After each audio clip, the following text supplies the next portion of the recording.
Hi guys, അപ്പോൾ നമ്മുടെ ടൂറിൻ്റെ അവസാനത്തെ വീഡിയോ ആണ് കേട്ടോ ഇത്. അപ്പോൾ അന്ന് രാത്രി നമുക്ക് ഓരോരോ ക്യാമ്പ് ഫയറൊക്കെ സെറ്റ് ചെയ്ത് തന്നിട്ടുണ്ടായി. അടിപൊളിയായിരുന്നു. നമ്മൾ ക്യാമ്പ് ഫയർ അതിൻ്റെ ചുറ്റും ഇരുന്ന് നമുക്ക് വന്നിട്ട് എന്താ പറയുക, അന്താക്ഷരിയൊക്കെ കളിച്ചു. കൊള്ളാം, അടിപൊളി. അപ്പോൾ നമ്മൾ അത് കഴിഞ്ഞ് ഫുഡൊക്കെ വന്നു കേട്ടോ. ഫുഡൊക്കെ വന്നിട്ട് ഫുഡ് കുഴപ്പമില്ല, അത്രേ പറയാൻ പറ്റുള്ളൂ. അവിടുത്തെ ഫുഡല്ല, അവർ പുറത്ത് റെസ്റ്റോറൻറ്റിൽ നിന്ന് മേടിച്ച് തരുന്നതാണ്. അവിടെ ഫുഡൊന്നുമില്ല. ബ്രേക്ക്ഫാസ്റ്റ് ഉണ്ടായി, അത് കോംപ്ലിമെൻ്ററി ആയിരുന്നു കേട്ടോ. അപ്പോൾ നമ്മളവിടെ നിന്ന് ഇറങ്ങി. പിന്നെ പറയാനുള്ളത്, നമ്മളെ ഇവിടെ ഫ്രണ്ട്സായിട്ടും ഫാമിലി ആയിട്ടും ഒക്കെ താമസിക്കാൻ പറ്റുന്ന ഒരു സ്ഥലമാണിത്. എന്തുകൊണ്ടും അടിപൊളിയായിരുന്നു.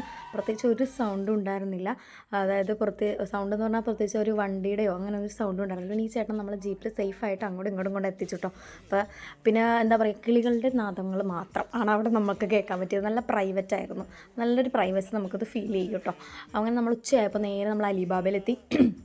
ഫുഡൊക്കെ ഓർഡർ ചെയ്തിട്ട് നമ്മളവിടെ ലാഗ് ഉള്ളതുകൊണ്ട് നമ്മൾ എന്താ പറയുക, സ്റ്റാർട്ടറൊക്കെ ഓർഡർ ചെയ്തിട്ട് അവിടെ കഴിച്ചിട്ടിരുന്നു. പിന്നെ ഇതിനെപ്പറ്റി പറയാനാണെങ്കിൽ നമ്മുടെ റൂമിന് ഒരു 4000 ആണ് ആയത്. രണ്ടിനും കൂടെ 8000 ആണ്. പിന്നെ ഫുഡിന് വേറെ കാശ്. ഫുഡിന് നമുക്ക് അവർ കൊണ്ടുവന്ന് തരുന്നുണ്ട്. ഡെലിവറി ചാർജായിട്ടൊരു 200 രൂപ എക്സ്ട്രാ വന്നു. ക്യാമ്പ് ഫയർ ഞാൻ പറഞ്ഞല്ലോ 600 രൂപ ക്യാമ്പ് ഫയറിന് എക്സ്ട്രാ വന്നു. ബ്രേക്ക്ഫാസ്റ്റ് ഞാൻ പറഞ്ഞു കോംപ്ലിമെൻ്ററി ആയിരുന്നു. ഓക്കെ, അപ്പോൾ റേറ്റ് പറഞ്ഞതാണ്. ആർക്കെങ്കിലും അഫോർഡബിളായിട്ട് വരണമെങ്കിൽ എന്ന് കരുതിയിട്ടാണ് റേറ്റ് പറഞ്ഞത്. അങ്ങനെ നമ്മൾ മാങ്കുളം ടച്ച് ചെയ്ത് വരാമെന്ന് കരുതി. അങ്ങനെ ടച്ച് ചെയ്ത് വരാൻ പറ്റില്ല, മഴ പെയ്തുകൊണ്ട് കാറിൽ നിന്ന് തന്നെ ഡ്രസ്സ് മാറി ഞങ്ങൾ ഇറങ്ങി കുളിച്ചു. പിന്നെ നമ്മൾ നേരെ രാത്രിയായപ്പോൾ കുമ്പളം പുട്ടുകട എത്തി. അവിടെ നിന്നും കഴിച്ച് ഞങ്ങൾ നേരെ വീട്ടിലേക്ക് പോയി. അപ്പോൾ എന്താണെങ്കിലും ഈ ടൂറിൻ്റെ വീഡിയോ ഇവിടെ കഴിയുന്നു. അപ്പോൾ അടുത്ത വീഡിയോയിൽ കാണാം. ബൈ.